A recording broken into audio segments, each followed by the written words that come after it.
The plate shattered against the marble floor of the Bellmont, and 400,000 people watched it happen live. Nyla Torres stood frozen, marinara sauce splattered across her white uniform shirt, as Valencia Harrington's venomous laugh echoed through the dining room. "This is what you get when you hire people who don't belong here," Valencia purred into her phone's camera, her perfectly manicured finger pointed at Nyla's face.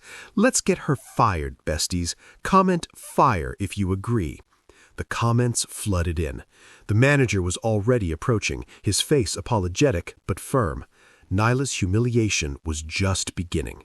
But 800 miles away, a man in a corner office stopped everything he was doing and pulled out his phone.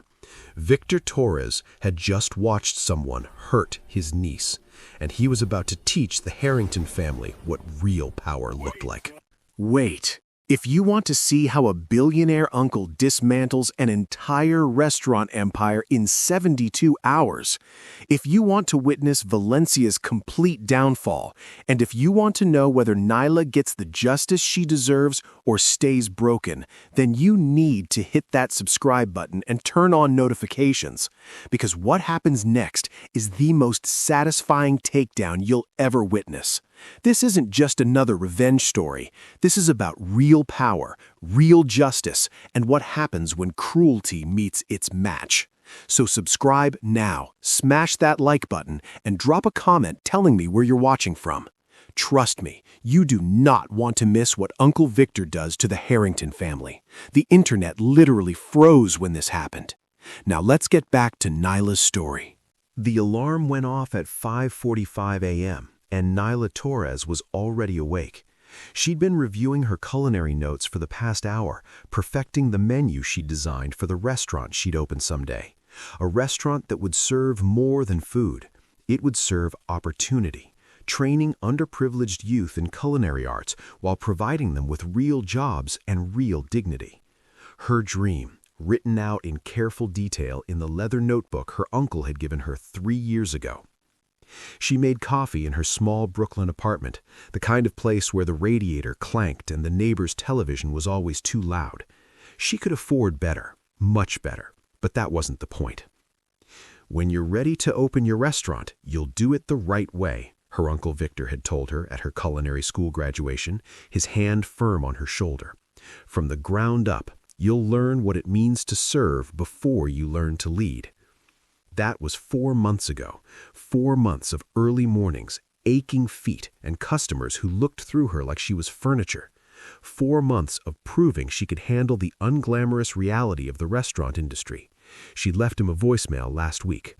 6 more months and I'm done with this character-building exercise. I'm ready, Tio. I want to start my restaurant.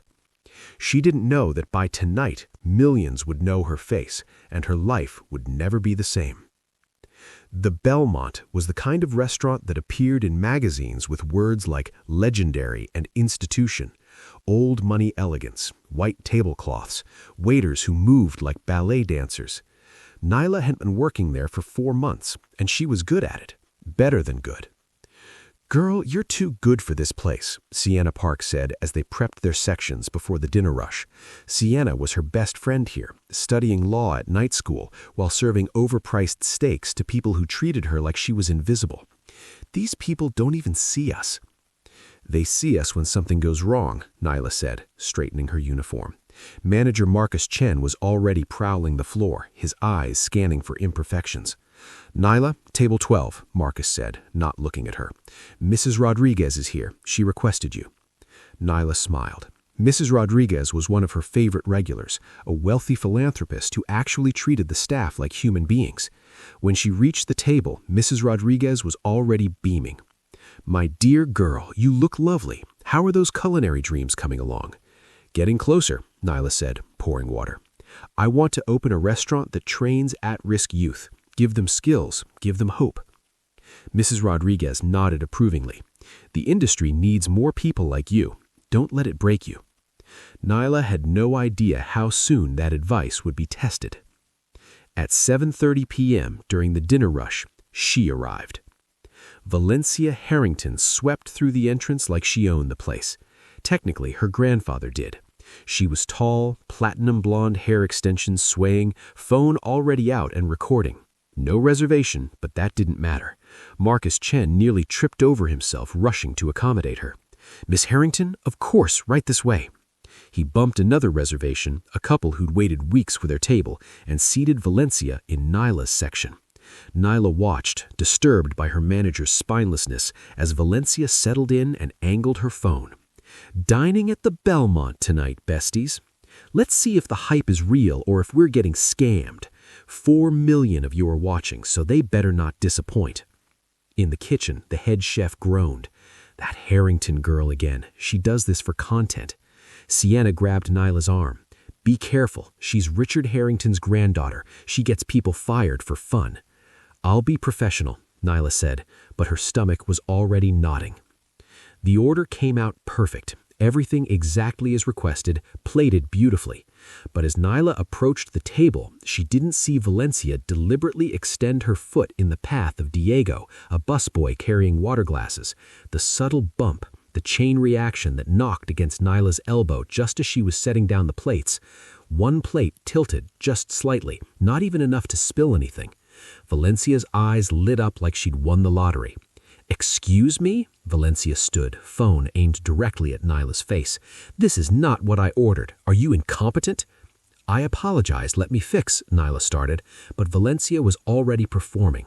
"Let me show my followers what happens when you hire people who clearly don't belong in fine dining." Valencia's voice carried across the restaurant. Valencia grabbed her pasta plate and threw it. The crash echoed like a gunshot.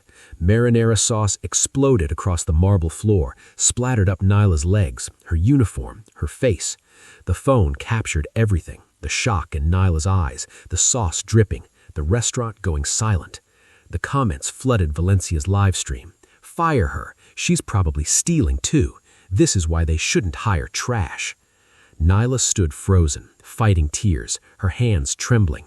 From her table, Mrs. Rodriguez stood up, her voice sharp with authority. "Young lady, I've been coming here for 20 years. I saw exactly what you did. You manufactured that entire scene." Valencia swiveled the camera toward her. "Okay, boomer, maybe you need glasses." But one person's glasses were working perfectly, and he was 800 miles away, watching everything. Marcus Chen rushed over, his face already apologetic, but not to Nyla. "Miss Harrington, I am so deeply sorry about this incident." "I want her fired," Valencia said, pointing at Nyla like she was garbage. "Right now, on camera." Nyla finally found her voice. "I didn't do anything wrong. The order was perfect." "Don't make a scene," Marcus said, not meeting her eyes. "You're fired, effective immediately. Clear out your locker. Security will escort you out if necessary." The dining room was silent, every table watching, multiple phones recording now, not just Valencia's. Nyla walked toward the exit, sauce still dripping from her clothes, her vision blurred with tears she refused to let fall in front of these people. Valencia's voice followed her out. "And that's how you get results, besties. Don't let anyone disrespect you." By the time Nyla reached her apartment, the video had 2.8 million views. She sat on her bathroom floor, still in her stained uniform, and watched her own humiliation spread across the internet like a virus. Twitter, TikTok, Instagram. Her face everywhere. Hashtags, Bellmont Waitress fired, Valencia wins, know your place. Some people defended her, but their voices were drowned in a sea of mockery. Care and vibes from the waitress. She definitely messed up and can't admit it. Know your place, sweetie. Her phone rang. Sienna. "I recorded everything on my phone. We have proof she staged it. We can fight this." "Fight what?" Nyla's voice was hollow. "I just got humiliated in front of millions. My career is over before it started." "Nyla, you need to call your uncle." "No." She turned off her phone.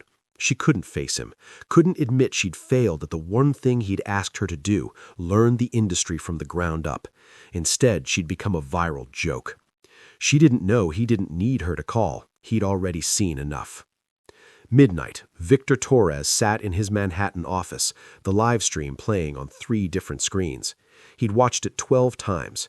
His face was perfectly calm, which anyone who knew him would recognize as dangerous. Julian Torres, his son and Nyla's cousin, entered carrying a tablet. "I've compiled everything. Valencia Harrington, 24 years old, 4.2 million followers, though our analysis shows 3.2 million are purchased bots. She's Richard Harrington's granddaughter. The Bellmont is one of 13 restaurants in the Herrington restaurant group, valued at approximately $340 million. And Nyla? She's not answering her phone, but her friend Sienna recorded everything from another angle. I have the raw footage. Valencia staged the entire incident. You can see her trip the busboy." Victor was silent for a long moment, his fingers steepled, his eyes on the frozen image of his niece's face covered in sauce and shame.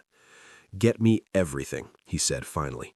"Health inspections, supplier contracts, financial records, employee complaints, lawsuits. I want to know every secret the Harrington family has buried, every violation they've covered up, every person they've wronged. Are we moving on the acquisition?" Victor stood, walking to the floor-to-ceiling windows overlooking the city. Somewhere out there, his niece was crying alone, thinking she'd failed. Somewhere else, Valencia Harrington was celebrating, thinking she'd won. They were both wrong. "We were going to acquire them anyway. But now," he turned, and his eyes were cold as winter, "now we're going to dismantle them, piece by piece, and then I'm going to make sure my niece understands something she's forgotten. You don't hide from your power when cruelty comes calling. You wield it." Julian nodded and left to make the calls. Victor pulled out his phone and began typing.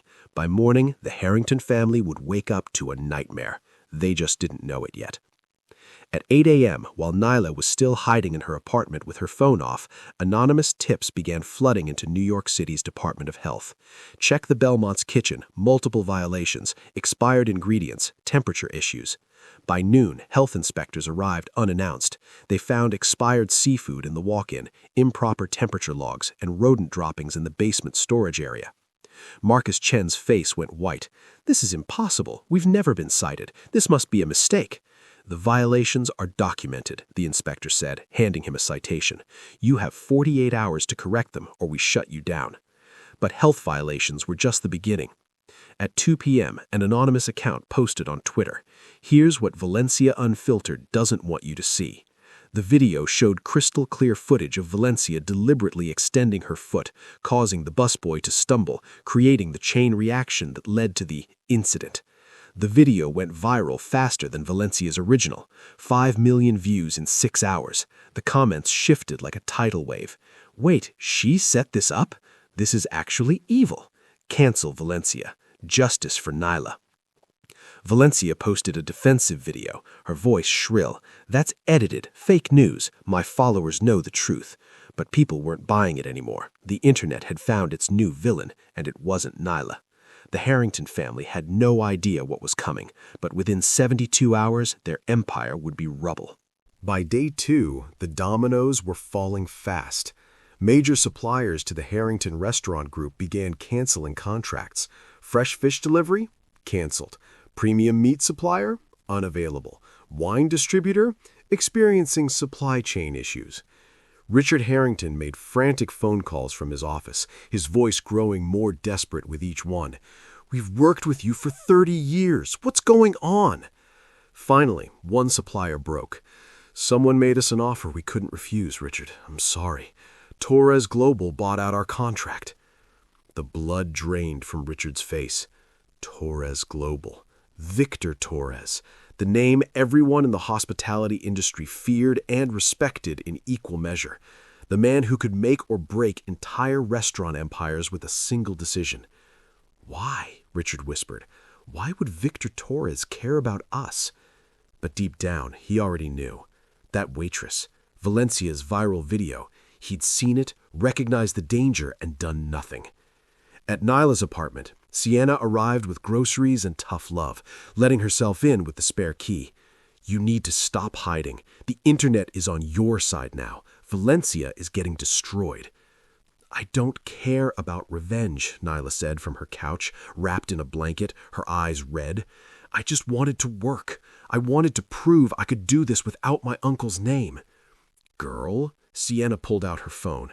"Your uncle's name is the only reason you're not still being mocked right now."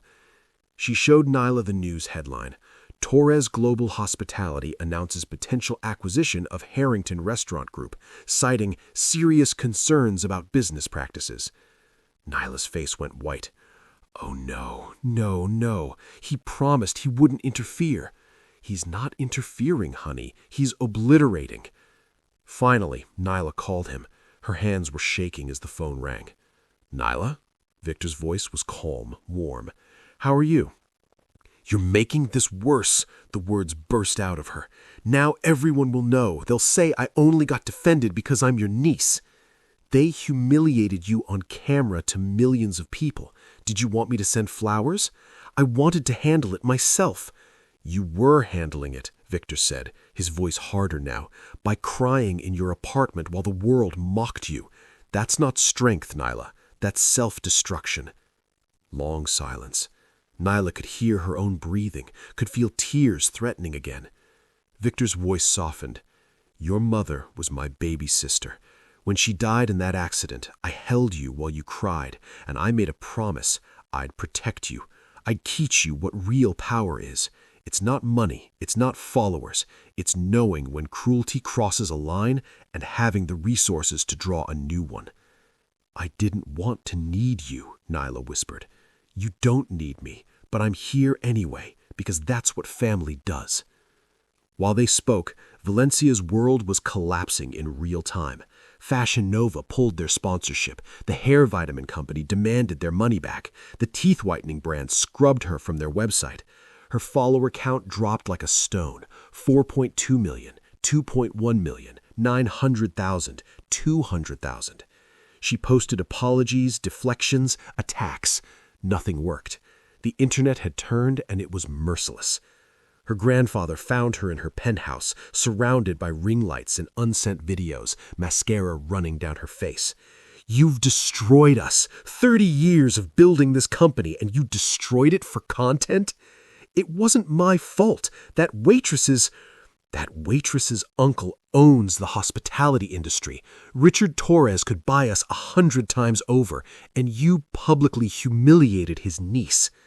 Valencia's face went slack as the truth finally penetrated. Wait, she's related to Victor Torres? Her world clicked into place. The systematic dismantling, the suppliers disappearing, the health inspections, the viral counter-narrative. This wasn't random. This was orchestrated. This was war. And they'd already lost. 1 week later, the Herrington Restaurant Group was hemorrhaging money. All 13 restaurants were bleeding customers. Staff were quitting. Investors were panicking. The board called an emergency meeting.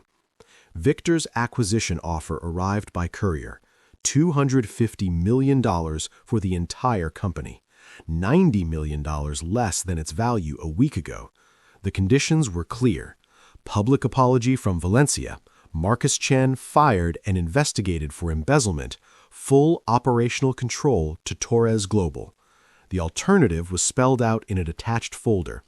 Evidence of tax evasion, wage theft, discrimination lawsuits, offshore accounts. The board voted unanimously to accept. But Victor had one more move to make. He brought Nyla to his office 2 days later. She stood by the windows looking out at the city that had watched her humiliation.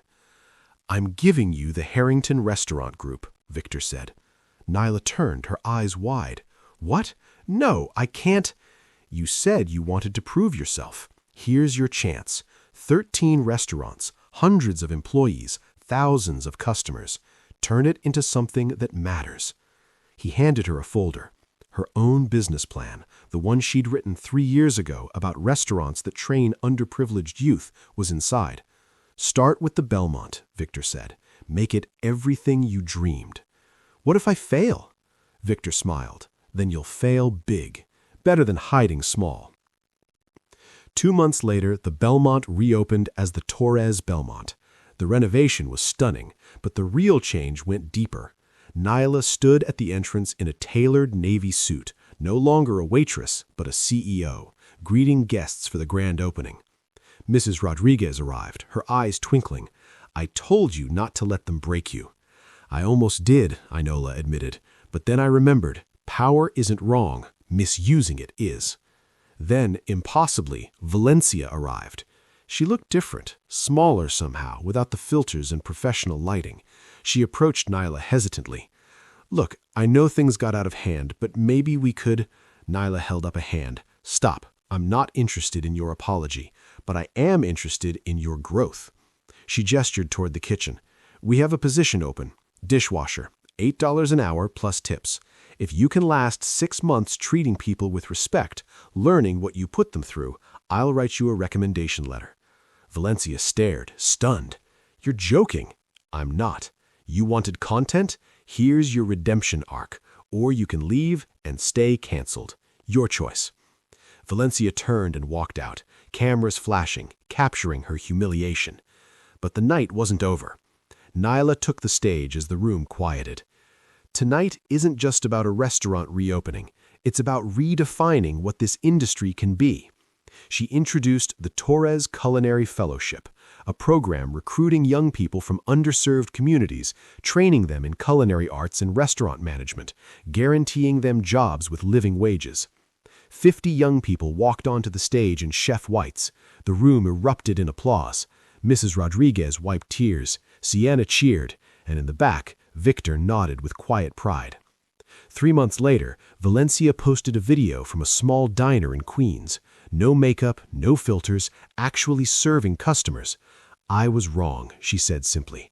"Real talk. I'm starting over." The video had 847 views.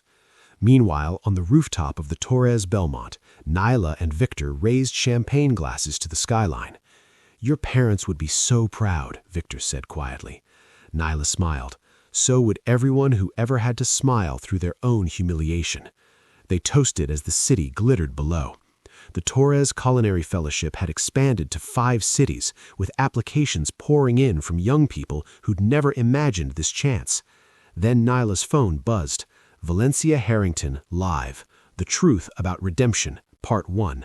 The view count climbed. 1,200, 15,000, 25,000.